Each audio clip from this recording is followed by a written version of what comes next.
moi, ça a été possible. C'est super, j'en profite à fond et tout. Mais parfois, on peut pas réaliser ses rêves aussi. Je dis pas que... Je trouve que bien vivre sa vie, c'est pas forcément réaliser ses rêves aussi. Tu vois ce que je veux dire? C'est que j'aurais pu... Enfin, tu peux très bien trouver du bon partout. Ouais. Et c'est pas grave si tu réalises pas tes rêves. Parce que moi, pendant longtemps, j'ai cru que j'allais pas les réaliser. Et je continuais à vivre quand même. Et j'ai eu des super moments. J'aurais changé de boulot, par contre, tu vois. J'aurais Ouais. pas fait entrepreneur, je trouvais ça trop stressant. J'aurais repris un autre boulot où j'aurais pas eu d'équipe et pas de trucs et je serais parti dans un machin, tu vois, en salariat, tranquillou et bien, où j'aurais pu servir à quelque chose, mais dans un groupe. J'aurais plus fait ça. Et du coup, en fait, pour moi, tu sais, c'est toujours, j'aime bien dire, tu sais, il y a de l'extraordinaire dans l'ordinaire, quoi. En fait, l'ordinaire, c'est bien. C'est bien aussi parfois juste de te réveiller le matin, d'aller prendre un café avec tes potes et de machin. Bah, en fait, tu vois, quand tu regardes tes vacances et que tu adores ces vacances-là, c'est pourquoi? C'est que, en fait, tu es avec des gens que tu aimes, il y a un peu de soleil, il y a rien d'extraordinaire là-dedans, tu vois. Tu n'es pas en train de revivre. Mais en fait, c'est cette douceur et c'est tous ces petits moments qui, pour moi, font le bonheur. Et c'est pas forcément d'aller réaliser ses rêves qui fait que tu seras heureux. Parce que parfois aussi, les gens qui vont réaliser ses rêves, bah, tu tombes aussi sur d'autres choses. C'est qu'il y a le rêve, puis il y a la réalité. Tu vis pas dans un rêve. La scène, c'était mon rêve. Maintenant, je découvre aussi la réalité de certains trucs, tu vois.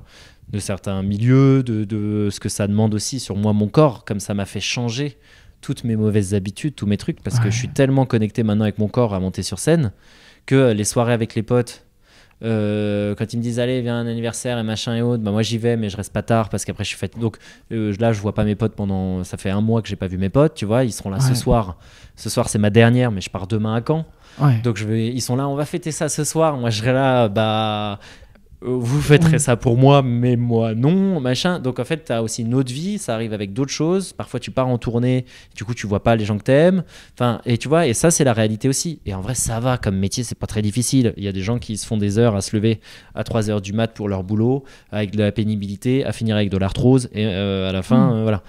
Donc en vrai c'est un très bon boulot, je suis très content tout ça, mais j'ai pas envie que les gens tu vois, on survend tellement ce truc de rêve et de dire regardez, waouh, ce gars-là il est parti de rien, il a eu un buzz, ce gars-là machin, il a eu de la oui, mais en fait derrière les gens qui ont une vie normale et qui sont bien et qui, tu vois, et qui réalisent pas leurs rêves, et ben ils ont le droit d'être heureux aussi, ils peuvent l'être aussi, quoi. C'est pas grave de pas réaliser ses rêves, voilà. Je le dis. Pardon, mais non, mais c'est parce que parfois je m'entends et je vois et quand t'as dit ce truc de je vois que t'es vachement aligné, etc. et autres, c'est qu'on a vite tendance à renvoyer ce truc là, tu vois. Évidemment je suis très heureux aujourd'hui et j'avoue je suis très très heureux, c'est super, c'est trop bien, je profite de chaque instant et tout, mais putain, qu'est-ce que j'ai pu, tu m'aurais interviewé il y a un an, c'était pas le cas, quoi, tu vois. Et puis dans un an ça se trouve ce sera repas le cas, là c'est juste dans une phase où je suis très heureux et tout est bien, et donc en gros je veux pas que ça crée de la culpabilité chez les autres de me dire que moi tu sais je vais bien et que tu dis bah voilà lui il a réussi. Alors oui, ça veut dire que tout le monde peut réussir, mais ça veut pas dire que faut forcément réaliser ses rêves. Je me répète mais je le dis, voilà, parce que moi quand je voyais ça me culpabilisait avant, tu vois, quand je voyais les gens réaliser leurs rêves alors que moi je l'avais pas réalisé. Quand je voyais les gens réaliser leurs rêves alors que moi je n'avais pas réussi. Waouh, mais franchement je trouve que c'est bien, c'est un peu remettre l'église au milieu du village, je crois que c'est ça l'expression. Je trouve ça top qu'il ait pu dire ça parce qu'effectivement je lui avais fait remarquer à quel point j'avais le sentiment qu'il était aligné, heureux et que vraiment il avait trouvé sa voie, il avait réalisé ses rêves. Et Antoine m'a bien fait remarquer qu'à un moment donné, eh ben, ce n'est pas constant en fait, que ce bonheur, cet alignement, le fait de peut-être réaliser ses rêves, c'est aussi faire face à ces paradoxes qui est que tout n'est pas forcément beau, même dans la réussite d'un rêve.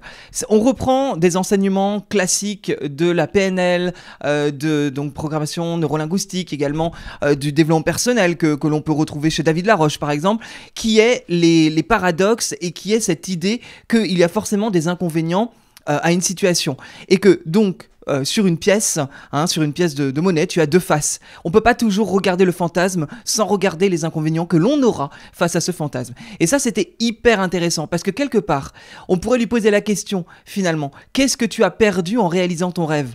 Parce que ça, c'est tu vois, ce genre de questions qui peut être des questions de coaching, c'est d'aller équilibrer les perceptions, pour comprendre que même si on réalise un rêve, eh ben, on peut aussi tout simplement perdre des choses qui sont agréables.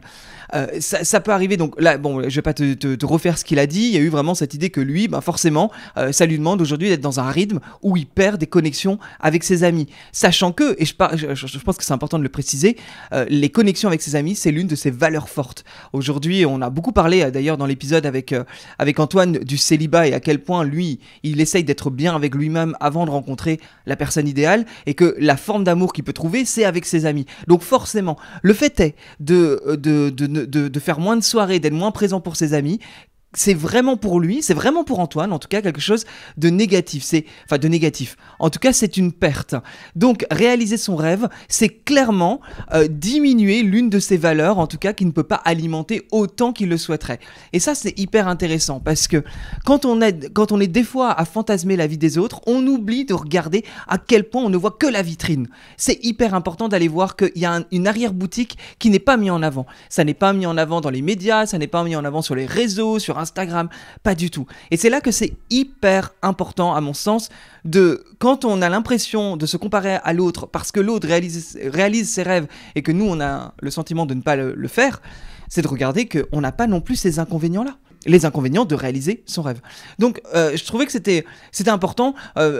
Pour donner un exemple concret, même par rapport à moi, c'est vrai que oui, quelque part, on pourrait se dire, ah ben, Nico, il a un podcast qui marche bien, etc. On me le fait souvent remarquer, d'ailleurs, on me dit, waouh, tu te rends pas compte, ton podcast il fonctionne, on parle de toi. Encore ce matin, je recevais un message d'un ami qui fait des accompagnements en psychanalyse, enfin bref, peu importe.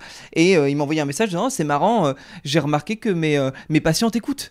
Et en fait, ça, c'est pas lui qui donne mon podcast, c'est que les gens parlent de mon podcast. Et du coup, forcément, ça fait plaisir. Et donc, on va voir, ah ben Nico, il a réussi, il a un podcast qui fonctionne. Mais en fait, ce fantasme que j'avais d'être entre guillemets, d'avoir un podcast qui réussit, vraiment, moi, je n'avais pas vu tous les inconvénients et ce que j'allais perdre à côté. Parce qu'en fait, ce podcast, aujourd'hui, honnêtement, je vois très bien qu'il y a plein d'inconvénients qui sont présents. Dans la charge de travail, qui est énorme, ça fait 2 ans que j'ai un épisode par semaine quasi, à part des semaines de pause, mais globalement... Excuse-moi, je tousse encore un peu depuis mon voyage au Brésil. Donc c'est quasi 2 ans de travail intensif. Je rêvais d'avoir une communauté présente sur Instagram, et aujourd'hui, je culpabilise de ne pas réussir à répondre à tout le monde, ou des fois de mettre 6 mois à répondre à certains messages. Bon, j'essaie de faire mon mieux, mais encore une fois, j'arrive à me culpabiliser de quelque chose que je fantasmais. C'est sûr qu'avant, quand j'avais 60 abonnés sur Instagram, j'avais moins de messages. Et je me disais, ah là là, les gens qui ont 10 000, 20 000, 30 000 abonnés, ils ont de la notoriété, ça veut dire qu'ils inspirent, blablabla. Inspirer, c'est aussi son lot de culpabilité de ne pas réussir à répondre à tout le monde. Là je parle de moi évidemment, mais en fait c'est comment toi dans ta vie regarde un petit peu à quel point ce que tu fantasmes, peut-être tu ne vois pas tous les inconvénients que tu auras, et ça permet aussi de savoir est-ce que tu veux vraiment réaliser ton rêve, tes objectifs. C'est vraiment ce côté-là. Est-ce que tu as vraiment envie d'aller réaliser ton rêve, sachant que il y aura forcément des choses négatives qui vont être accompagnées via ton objectif, ton fantasme, comme je disais. Et donc, c'est là où c'est important, et je trouve hyper intéressant ce que dit Antoine, c'est retrouver le bonheur dans le quotidien, dans l'ordinaire. Finalement, le bonheur se trouve dans l'ordinaire, et on peut faire son petit chemin pour atteindre ses objectifs. Mais l'objectif n'est pas une fin en soi. Et du coup, comment on peut vraiment vivre heureux avec son objectif atteint si on n'arrive pas à se contenter des choses simples de la vie, justement des vacances avec ses potes, d'un coucher de soleil, d'un café le matin en regardant sa terrasse, ou peu importe, en lisant un livre, aller trouver du bonheur dans quelque chose de plus simple, pour ensuite mieux apprécier son rêve, sachant que son rêve sera accompagné par son lot d'inconvénients. Voilà, je trouvais que c'était intéressant de le mettre comme extrait, en tout cas, parce que ça m'a parlé, tu l'as compris, ça m'a parlé. Tu sais que tu peux laisser 5 étoiles sur Apple Podcast ou Spotify, ainsi qu'un petit commentaire, c'est hyper important pour faire évoluer ce podcast, et je te dis à bientôt pour un prochain épisode. Salut!